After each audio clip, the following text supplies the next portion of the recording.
maintaining underwriting discipline rather than focus on market share. Finally, the casualty area now in Indonesia. Torrential rain caused a colonial-era dam built by the Dutch about 100 years ago to burst its banks early this morning, sending a wall of water crashing into a suburb of Jakarta. The flood has killed at least 60 people, many more are missing, hundreds of homes are submerged. The predicted death toll is expected to rise. The earthen dam was built in the early 1900s by the Dutch. It surrounded a man-made lake in the suburb of Serendu on the southwestern part of Jakarta. It collapsed just after 2 a.m. this morning, sending 70 million cubic feet of water cascading into homes where people were sleeping. Several survivors said it felt like they'd been hit by a mini tsunami.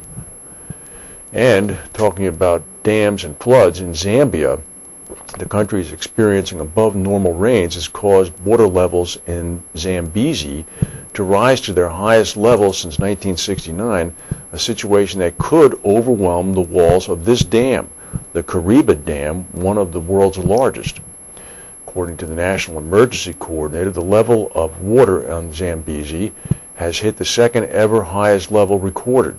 More water is expected to come in the next few days as tributaries discharge more into the river. Many hectares of agricultural land have been submerged. The Zambian government has put the military on alert. The Kariba Power Dam was built in the 1950s and is one of the largest in the world, measuring 128 meters high and 158 meters long. It has the capacity to produce 1,300 plus megawatts of power and is the main supplier of power to Zambia's copper mines. Let's hope that that dam holds. There was an earthquake in Peru yesterday, a 5.8 magnitude quake. It shook northern Peru. It hit at about 1735 Greenwich Mean Time, about 50 miles southwest of the city of Piura. It was 9 miles below the surface. There were no reports of any damage or injuries. This is a Friday, and it's probably the first warm Friday that we can remember since last summer. If you go outside here in the New York suburbs, you actually just need a sweater, if that. It's going to get up to the mid-60s today. Of course, it's going to rain all weekend, but we're concentrating on today. Since the weather's so good and it's the last day of the week, and it's the last story, we're going to go to our News of the Weird. We have some good ones today. This is coming from Framingham, Massachusetts.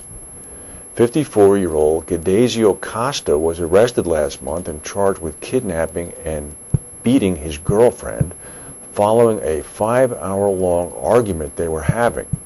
What were they arguing about? They were arguing about what the operating hours were for the local Framingham library. Here's another story being reported by the Daily Tennessean, one of Tennessee's largest newspapers.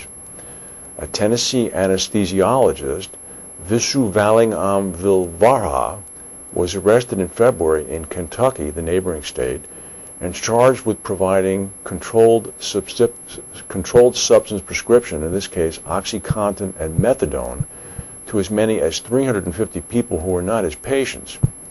However, the more basic question is why the Tennessee authorities ever licensed Dr. Vilvarha in the first place, since he'd been approved by the State Department of Health, even though officials there knew he was on parole at the time after serving a sentence for murdering his wife and mother-in-law. Tennessee Department of Health told the newspaper that no law prevented the doctor from being licensed. This one is particularly good. This is coming from Northwest Florida. It's the Northwest Florida Daily News is reporting that a 25-year-old man was arrested in Fort Walton Beach, Florida, that's right up by Eglin Air Force Base, in February after an apparent suicide attempt. According to the police, the man tried to gas himself inside his car, carbon monoxide poisoning, in a closed garage. The problem was he didn't have a garage in his house, so he drove around. He was arrested for trespass when he drove into a stranger's garage for his suicide attempt. He caused about $1,000 worth of damage.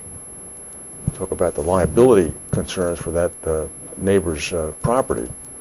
And this is the best one. If you have any relatives who are teachers, perhaps special education teachers, this one is unthinkable. This is coming from Texas. In response to a bomb threat, it's being reported by Channel 36 from Texas, in response to a bomb threat called into the Hayes High School in the town of Buda, Texas last month, the principal, Shirley Reich, directed the evacuation of all students. That's appropriate. They were kept outside for 2 hours until the all clear was sounded after the police came in and searched the school to make sure there was no bomb. The police discovered, though, that the building had not been completely cleared. Principal Reich had ordered that 8 special needs students who were on walkers and wheelchairs, who had mobility problems, remain inside the school in a locked classroom during the evacuation. Principal Reich afterwards defended her decision, crediting herself, in fact, for compassion, because it had been cold outside and she wanted the special needs students to be kept comfortable. Well, there are insurance implications for that. That would be contributory negligence big time, and if you're the agent who wrote the liability policy for the Buda public school system, you've canceled.